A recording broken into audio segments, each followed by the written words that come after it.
Ladies and gentlemen, welcome to our second day of the 2020 CHCC Virtual Convention. The CHCC would like to share with you a message from our presenting sponsor, Southern California Edison. At Edison, we know that creating a clean energy future takes teamwork. So while we're modernizing the electric grid, the Garzas modernize their roof to be the first on their block to go solar. We're helping reduce emissions from cars and trucks for cleaner air, so kids on every corner can focus on just being kids. Together, we have all the power we need to build a brighter future for everyone. SCE. Energy for what's ahead. Thank you, Southern California Edison, for your continued support. Please welcome Vice Chairwoman of the CHCC Board of Directors, Veronica Corona. Good afternoon, everyone. Thank you for joining us this afternoon, and welcome back to the second day of our California Hispanics Chambers of Commerce virtual statewide convention. Today's focus is all about momentum. California small businesses are faced with an unprecedented economic disruption due to COVID-19 outbreak and disasters. As small business owners persevered through the pandemic, their stories are inspiring examples of how they are using creativity, connection, and community to navigate their survival in the face of adversity. On behalf of the California Hispanic Chambers of Commerce and Foundation, I thank you for your participation for our California Hispanic Chambers of Commerce 2020 first ever virtual convention as we build momentum for future small businesses. Events like this virtual convention are made possible through partnerships with companies and organizations that believe in our Hispanic and small business communities. With their support, we are able to enhance the economic growth of our community and businesses as businesses recover from the pandemic and other disasters that small businesses face. I would like to thank our presenting sponsor, Southern California Edison, our platinum sponsors, Wells Fargo and Bank of America, our gold sponsors, California Water Service and T-Mobile, our silver sponsors, Spectrum and JP Morgan Chase, our bronze sponsors, Coca-Cola and Aetna, our brass sponsor, Energy Upgrade California, and our supporting sponsors, Facebook, Tito's Vodka, cheers, De La Cu, California Water Association, Kaiser, Union Bank, Southwest Gas, and Intuit. Thank you so much to all our sponsors. Without them, this week would not be possible. We also want to thank our strategic partners for this year's convention and their support and engagement with the California Hispanic Chambers of Commerce, the Latino Business Action Network, the Latino Coalition, Opportunity Fund, CHCC Small Business Development Affiliate Program, and Northern California SBDC Lead Center, Sacramento Valley Translations, and Consulting. And the 90-plus California Hispanic Chambers of Commerce certified and affiliate members throughout California. They have been instrumental in making sure small businesses are receiving resources during these times and continue to thrive.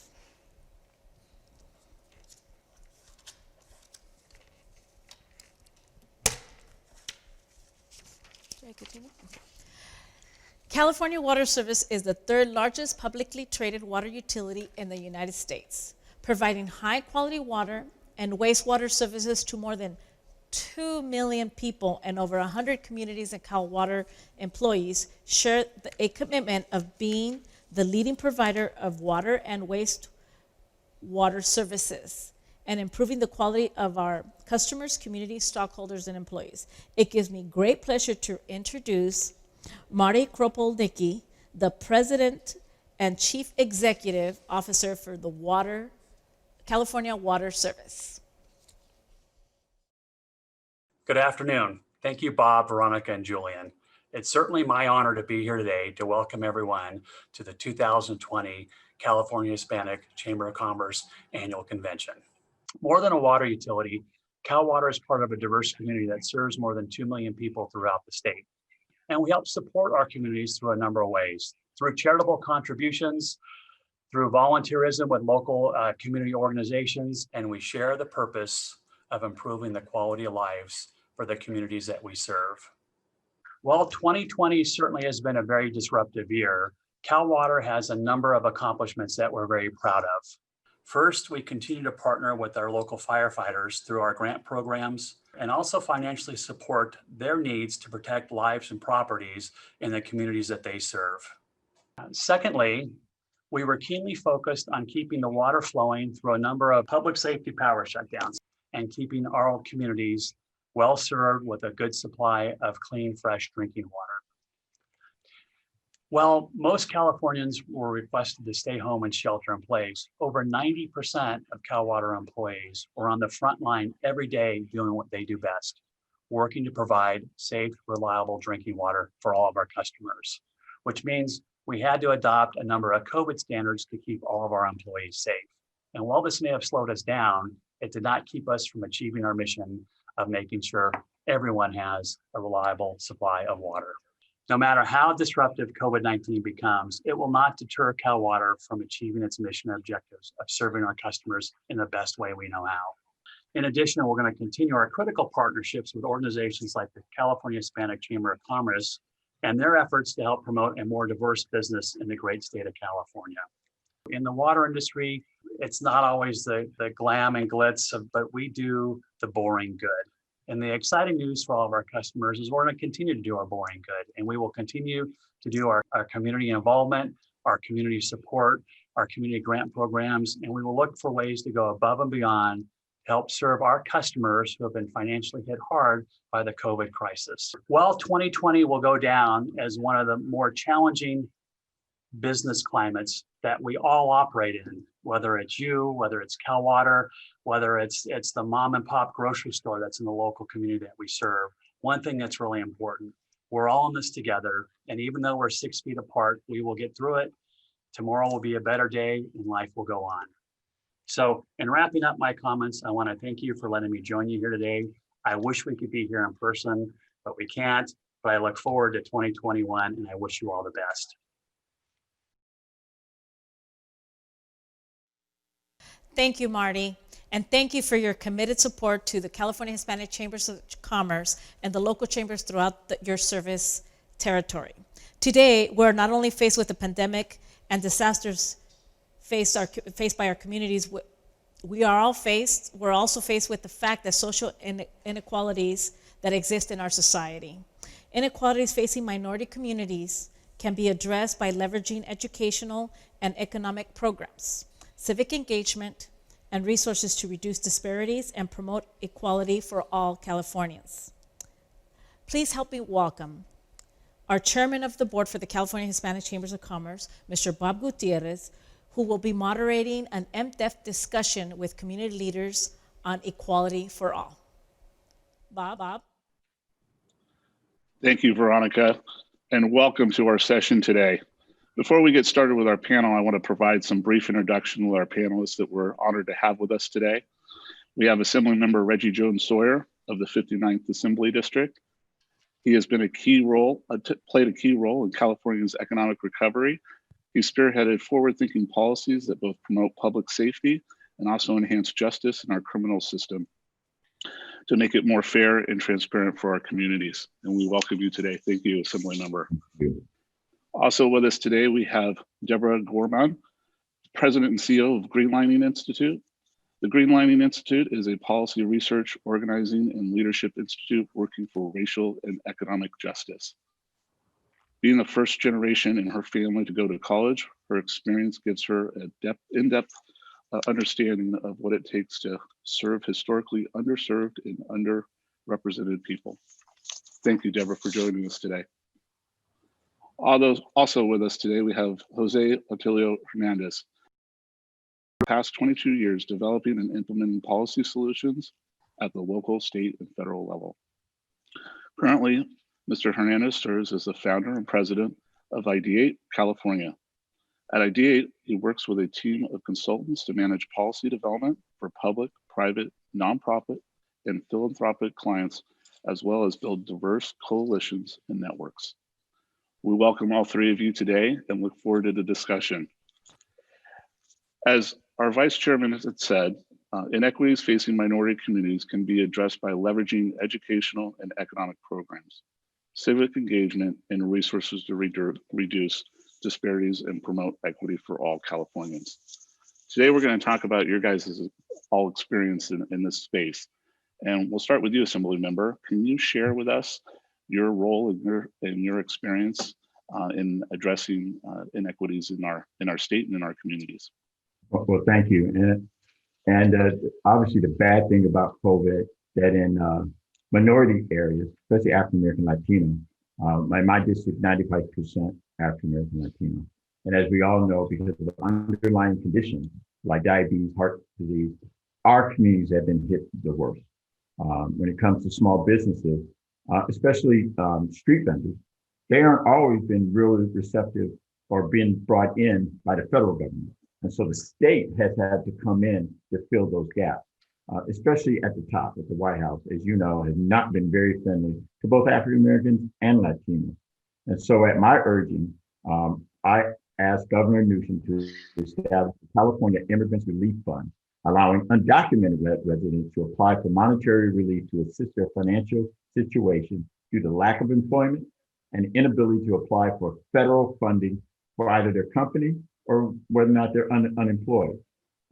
This is really good, even for businesses, because you don't have any customers and they can't come in and pay, then the whole thing collapses.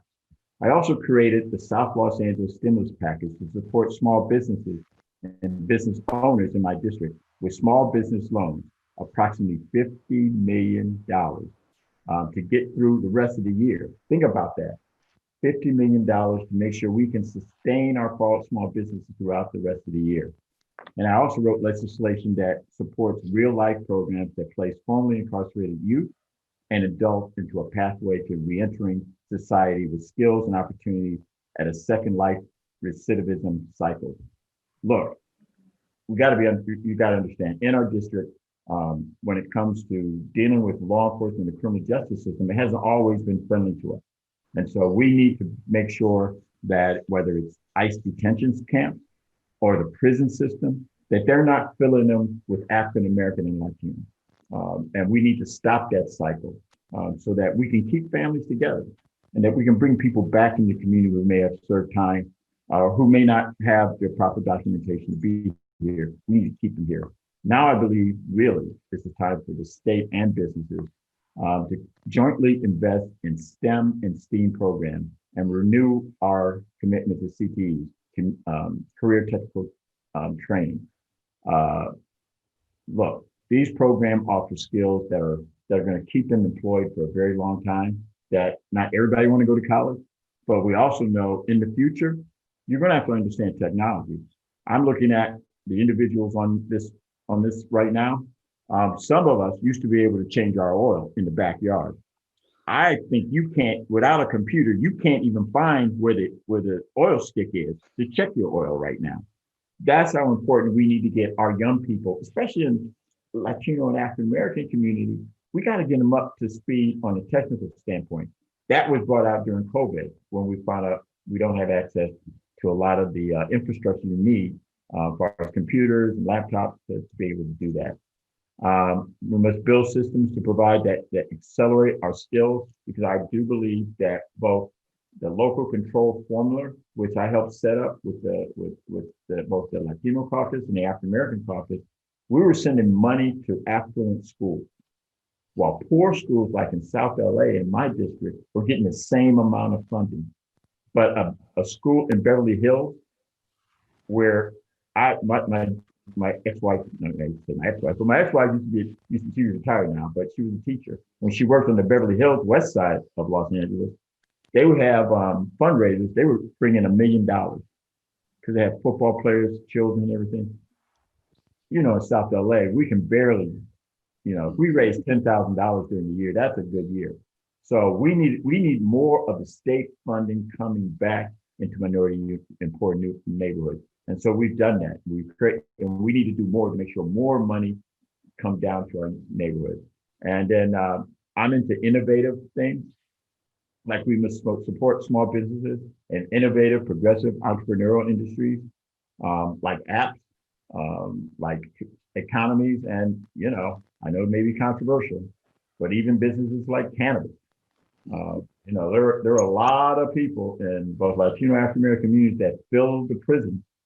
But I will tell you, the best entrepreneurs I ever met were probably in that business. Think about it. They started on the corner, then they took over the block, some of them became city, some of them became international drug dealers. Think about it. If they had started a McDonald's, if they had started a food industry or something on the corner, and we gave them the resources that they could move up the ranks, these entrepreneurs would be given jobs out right now. We lost a lot of them because of the criminal justice system. A lot of our best entrepreneurs got locked up when they should have been given the resources and tools to be able to thrive and stay in the community and make it better and employ people. And so I probably talked longer than I probably should have, but I just wanted to just say, look, this is the time. We now, because of COVID, which I've given out a lot of food, a lot of masks. I've gone to probably every food center, every clinic, which we don't have in South LA. We don't have hospitals, we have clinics. Look, COVID, while it's bad, it's also shined a huge light on some of the social inequities that we need to tackle. And it's so glaring that it becomes easy to be able to tackle. And we need to be moving forward in that vein. So again, thank you. Yes, thank you for that. That was very good. Mrs. Gorman, can you talk a little bit about your experience and how you're addressing inequity in the community? Yeah. Uh-oh. Can you hear me okay? Okay. We're Yes. centered on racial equity and income or economic equity, and equity being, the proportional representation, whereas equality means everybody gets the same amount. So we're opportunities and representation in all walks of life. But in particular, if you've heard anything in the news, it's really around how the pandemic has made evident how the communities of color have been impacted. And in particular, if we look at the economic, the income inequality that's happened, I mean, this gap has been around since the 1970s. And the poverty rates for Hispanic community, even now, lingers around 17%, for Black communities around 21%, and for whites, it's 8%. So even within what we're seeing presented to us through health and economic impacts, the two areas that Greenlining has been able to focus on is the disparate income equality and wealth inequality. Income means, the lack of income means you really can't get by, and lack of wealth means you can't get ahead. And so we've really noticed, or it's been represented, how COVID has disproportionately impacted our communities, and how the response has to be focused on our communities, right? It has to be focused on those who are most impacted, so that we don't try to go back to normal, because back to normal is what landed us here. So all of our research and the policy that we are trying to do right now, in partnership with ID8 and Jose, and with the community, frankly, because we represent many of the ethnic chambers when we're talking to our elected officials, when we're in community, listening to what the needs are. That's what we're focused on, to make sure that we can come through this healthy and actually advanced from where we were before. So I could go into more of the data, the disparate data on, the disproportionate wealth. I mean, if you look at wealth, just let me give this piece always just stuns me, that the average wealth of a white family, your net assets minus your net liabilities, right? Net asset minus your debt. The average for a white household is about 146,000. The average for a Hispanic family is 4,000. 146,000 versus 4,000. And for a Black family, it's 3,000. Like we're not even in the game, right? The system has been so set up that when we get an economic shock, be it the 2008 recession, or be it the COVID virus, the racial inequities, we are disproportionately impacted. So the solutions will come from us and be for us. Very good. Jose, could you talk a little bit about your experience and how you're addressing? Sure thing. And again, thank you, Assembly Member. Thank you, Debbie. I mean, I'm just going to echo a lot of what you said, and then maybe offer some insight and some hope as well. 20 years ago, I was in the Senate, and we were trying to end poverty back then. And the glaring number that we had the greatest wealth disparity in 150 years. Today, we have the greatest wealth disparity in 170 years. It just keeps on getting worse. And as Debbie mentioned, the pandemic, the economic downturn, it's only going to exacerbate the problem. Next year, guess what? We're going to have the greatest wealth disparity in 171 years. And it's things we see every day, whether it's our education, whether it's access to healthcare, whether it's job creation. I mean, our communities are getting hit the hardest. Couple opportunities is, as the Assemblyman mentions, when there's a crisis, there is now a momentum to react to it. For the first time, I really saw the legislature understand the importance of maintaining, preserving, and investing in small business. Towards the latter part of the year, there were a couple of tax breaks, a couple of measures really honing in, because guess what? Small business hires from the community. Small business is connected to schools, is connected to different programs. And I think we're going to see a little bit of that next year as well. And also expansion in terms of what we call safety net, including small business. The legislature is talking about a broadband bond, and they're looking at, oh, wait a minute, our small business now has to pivot and has to be online. What are we doing to make sure that they're connected? We saw all the moratoriums in terms of energy and utility payments. We're going to see a huge hit in the spring when we're going to have to start addressing that. But guess what? Our small business are also in the same place. So I think it's an opportunity, as the Assemblyman said, to address some of the inequities that have been here for as long as I've been working on this, for about 20 plus years, but start including small business communities in some of these safety net programs. So that's a little bit of hope. And I think with the leadership of the Greenlining Institute focusing on race and equity, we can make sure that when we talk about economic recovery, we have a larger lens. Very good. Thank you for that. And kind of following up on that, you mentioned small businesses. All of you kind of addressed the small business community partnerships that you're working with. Can we talk about how the chambers of commerce, the Hispanic chambers of commerce, and our affiliates can be an active participant in that space with you in your efforts that you're providing right now? You heard at the opening that we have over 90 members and affiliates with our organization now, and that's a significant force to be assisting in our local communities. So how can they, our local chambers, participate in that space, working with each one of you? We'll start with you, Assembly Member. And this is an important question. I get in a lot of trouble with your overarching chamber, the California chamber, because they'll come in and advocate, and no disrespect to your sponsors. They're wonderful sponsors. Look, USC is in my district, it employs 20,000 people, but the small businesses in my district employ more people, and they employ people from the community, directly from the community. So when they come in, I always ask, what are you doing for ethnic businesses? What are you doing for minorities? What are you doing for Hispanic businesses? And I'll get some number and I'll ask for proof, but it doesn't seem like there's a real focus on Hispanic businesses. And again, I'm not trying to give them a hard time, but if you understand what I mean, it's the same example when I go during COVID, they would say hospital, hospital, hospital. I have no hospitals in South LA. I have a clinic.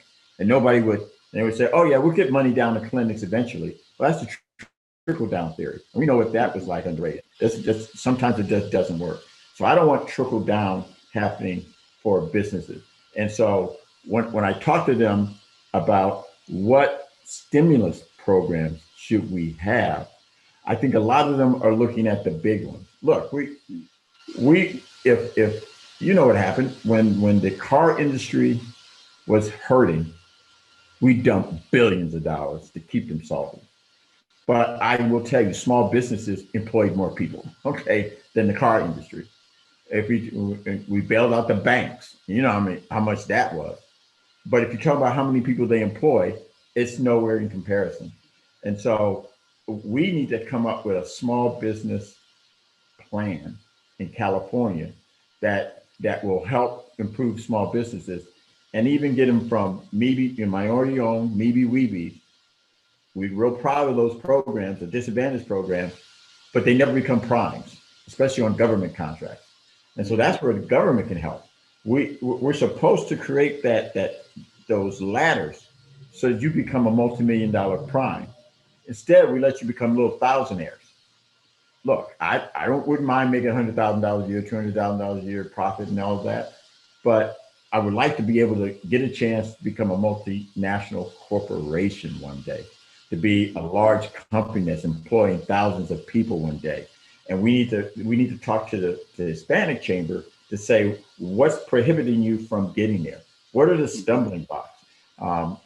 Yes, like I told my cannabis people one day, they were all in their Birkenstocks, tie-dye shirts, and all kind of hippie liberal. I said, but one day when we legalize this, you're going to be in here with your lawyers and your lobbyists, and you'll be Republicans, and you'll be talking about there's too much regulation, the taxes are too high, and you will change because now you're a business, and you will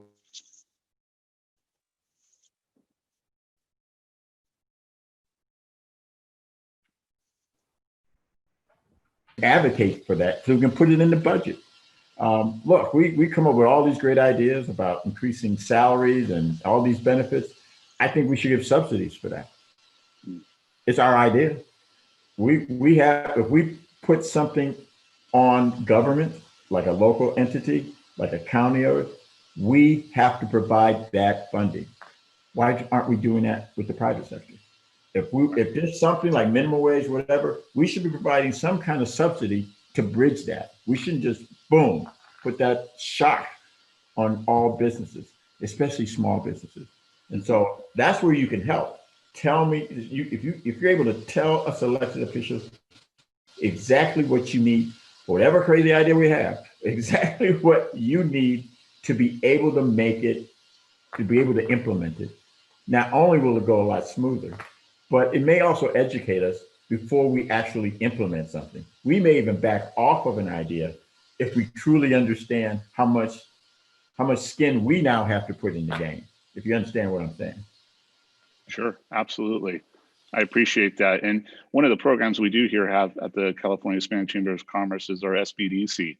And we're assisting businesses, small businesses, in becoming certified minority small businesses so they can climb that ladder that you're talking about and that all of you have really mentioned already. So, that's one of the significant programs that we're building capacity on.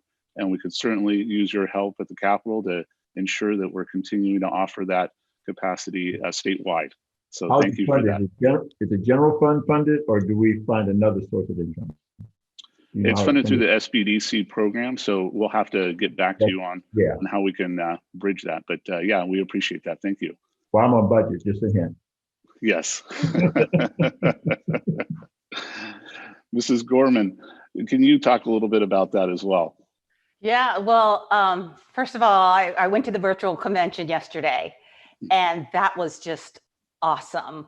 If you are a distant connection to the Hispanic Chamber or the efforts of the business community, I mean, that was presented the community so well. So congratulations on the event and all that it displayed. So at Greenlighting, we really have an inside-outside strategy that we're inside, right? We're side by side with the elected officials or with the banks and with the large agencies, but the outside pressure is what allows the change, right? So if there is ever a time for the chambers to flex, it's now. There is an awakening and there is an awareness that the disproportionate impact, both in particular economic, there's awareness that things need to change, right? So it's going to take the chambers, it's going to take the organizing from the outside to put the pressure on the inside, and then for those of us to open those doors and change those policies, right? Prop 16. The public funds will be available. Everybody tends to make it, a focus on education. Yes, that's important too, that we all have an opportunity in education, but there are public dollars for the small businesses and for those.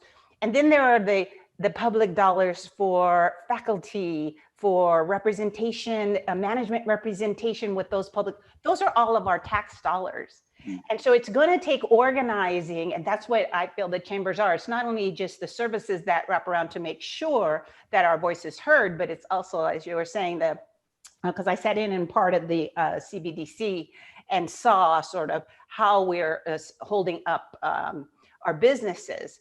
But we've got to exercise all of that, right? We've got to exercise our vote. We've got to exercise our voice. And I think this moment is prime for us to create a new business environment for small businesses, and to create those safety nets for our communities in particular, where we're living more in low-income communities, where childcare, where we have multi-generations in one household.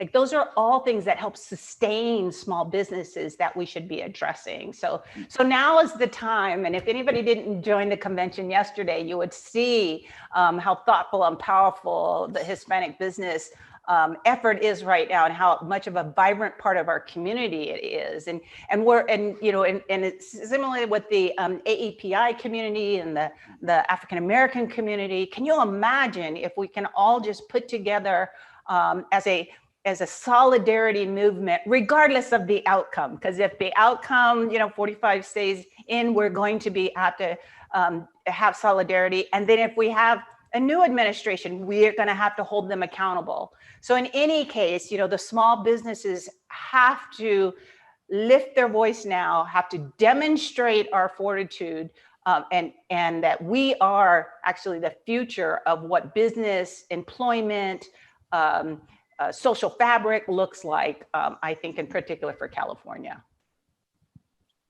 Thank you very much for that. Jose, what are your thoughts as well?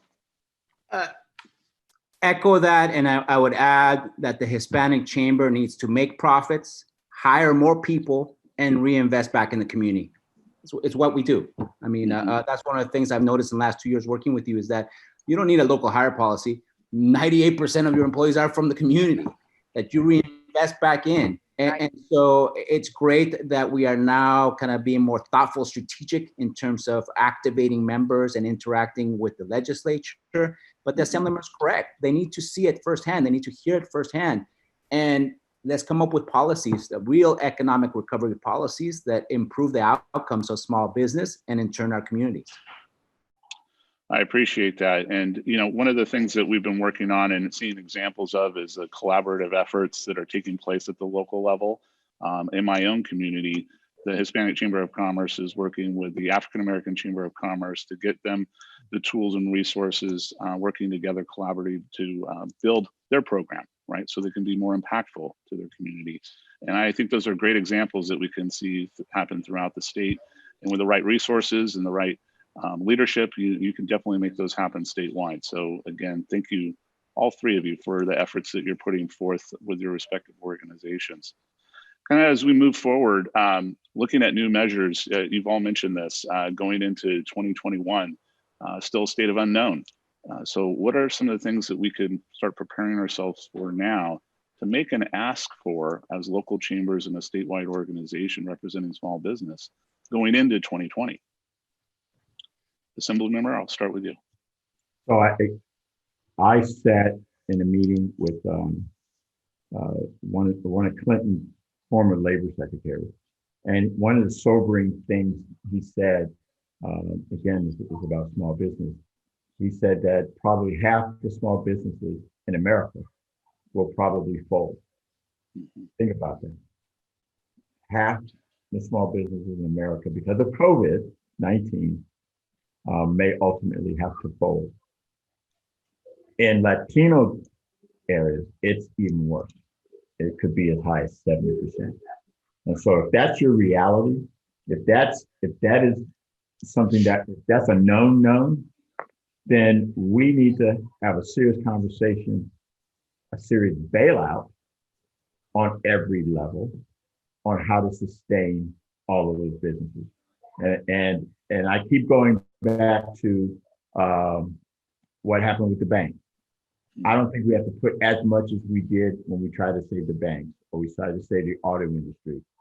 I think for a minimal amount, we can keep these businesses afloat until we can kind of get past the health and safety of our community.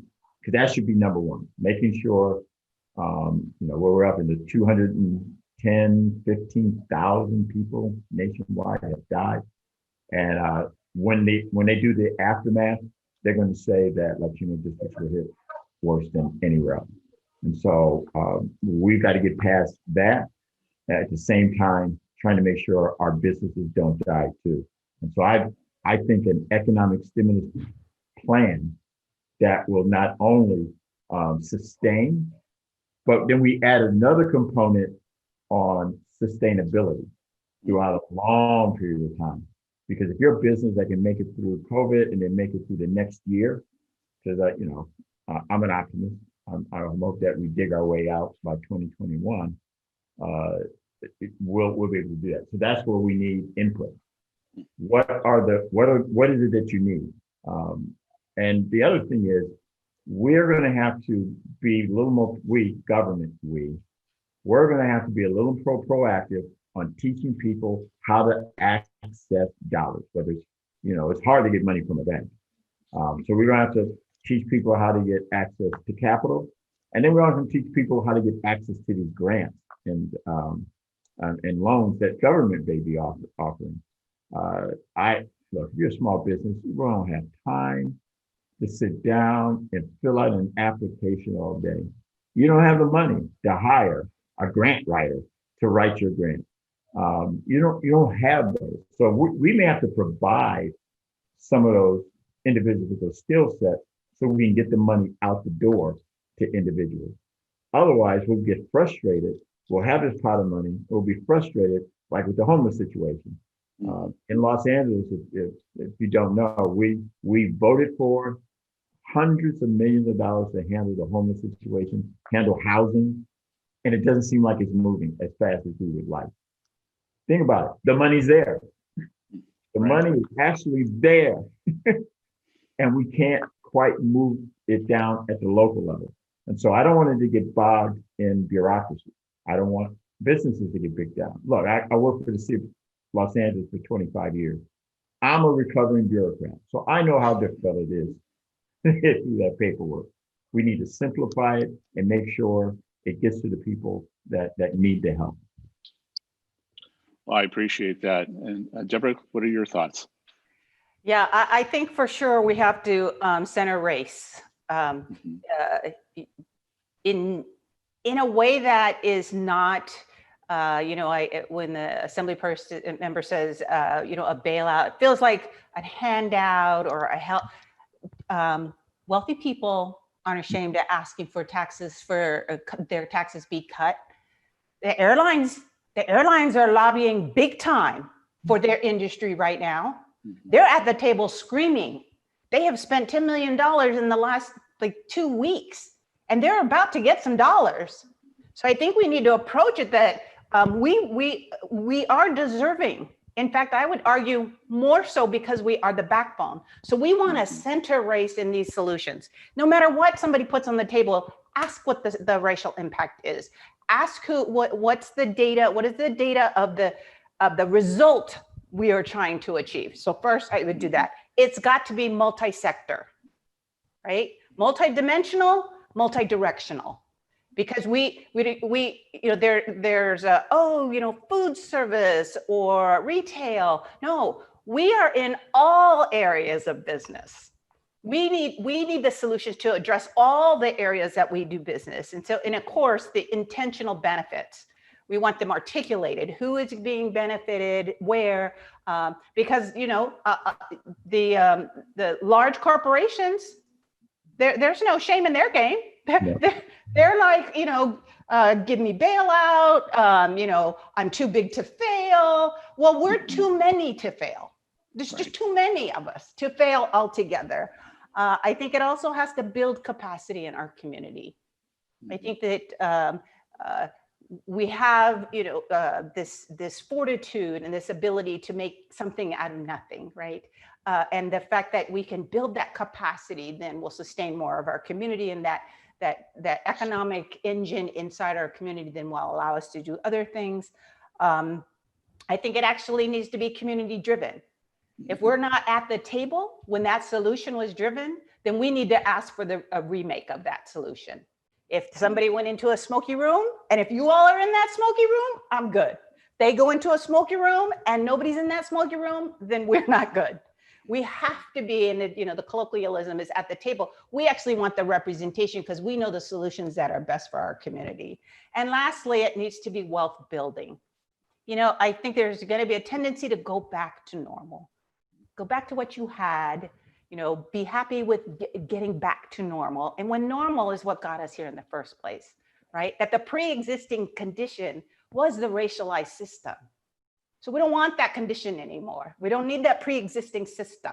So I would say those are sort of the 5 things that I would definitely center on how do we move forward and how do we demand this, or how do we evaluate and demand the solutions we want to see. Very good. Thank you for that. Jose, what are your thoughts? Again, I think you have me third base for a reason.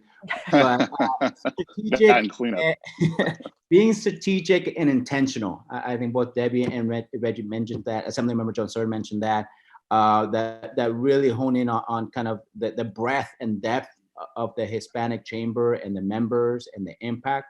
And then in terms of being strategic, there are opportunities. There will be a broadband bond. And it'd be great to say, hey, we need X amount to make sure that our businesses can pivot and go online and provide their services. There will be a need to address the energy moratorium. What are our companies doing? I mean, what are they facing in terms of some of their costs? Let's find a solution there as well. Then housing, or what are we looking in terms of rent, in terms of leasing, in terms of this concept, in terms of transit and work. So I think that being at the table, definite, being strategic and opportunistic. Well, great. Thank you for that. And, I will say this, our local chambers and our statewide chamber are here to be a resource. So for those of you who need those resources that we're talking about today, get involved with your local chamber, get involved with the state chamber. We're here to provide access and resources. We're an advocate for our members, especially our small business members. And, we want to be here to help you get through COVID-19, inequalities, building capacity, building value. Those are the things that we strive to do here at the Chamber of Commerce. So thank you guys for participating in this discussion today. One of the last things I want to leave with is we got 1 minute each for final thoughts. So if you'd like to leave some parting words for our audience today, 1 minute is on the clock. Okay, I'll go first again. So I want to thank everybody for inviting me here today. I learned something today, and I'm going to steal it. I will attribute it to the California Hispanic Chamber. I might attribute it to Debbie, but I'm going to use the term "where too many to fail." As far as Latino businesses are concerned, where too many to fail. And when I'm sitting in those smoky rooms, I'm going to make sure that's the first thing out of my mouth, and I will attribute it to this conversation. So thank you. Thank you for that, Assembly Member. And Deborah? Yeah, what I would add is that the backbone that you all provide is going to see us through. We're starting to hit a COVID fatigue. And I just want the businesses, no matter what size, is that you are not alone, that you have a support system, and lean into that support system. You have organizations like the chambers and the institutes, the research institutes, and your elected officials. Don't go it alone. Don't try to battle and bootstrap yourself. That's the old paradigm. The new paradigm is community and together. And Bob, you so aptly point out that's what you all provide, right? That it's both the emotional support to keep persevering in your business in spite of the sickness, in spite of the lack of income, in spite of the customer, like that we are in it together and we got you. We got you. Very good. Jose? Use the chamber. They're a block away from the Capitol. I've been there. Great office. Use it. And challenge the chamber. Really a great opportunity. We have lots of opportunities to do virtual events. We're growing the connections between the legislature and the Hispanic Chamber, that let's make sure that, again, we're strategic and intentional. Very good. I'd like to finish up with thanking our corporate sponsors that make these type of events possible. Without your partnership, we're not able to reach as many members as we have here on the line today, and we're 850,000 strong. So the too many to fail. I appreciate that, and we reflect that. So thank you so much for participating, and we look forward to seeing you guys in the future. Thanks again. Thanks, Bob. Keep up the good work. Thank you. Thank you, Good guys. trouble. Be good Thank trouble. Be good trouble. We thank you for joining us at today's general session, and we invite you to participate in these workshop and panel sessions. Convention schedules are posted within the convention website and within the attendee hub. As attendees, while logged in, you are able to access all breakout sessions inside of the attendee hub. All sessions are interpreted to Spanish. Please access the conference line credentials in the description of each breakout session. Learn from corporate procurement specialists at the real value of relationships, the key to your procurement and contracting success session from 1 to 2 o'clock. Rethink new security landscapes with experts at the cybersecurity in the new reality presented by Bank of America from 1 to 2 o'clock. The ongoing impact of COVID-19 on Latino-owned businesses, presented by Stanford Latino Economic Institute from 1 to 2 o'clock. Lastly, learn how to prepare your organization at the A Plan for Disaster Management and Emergency Preparedness, presented by Cal Water from 1 to 2 o'clock. Thank you, and we will see you soon.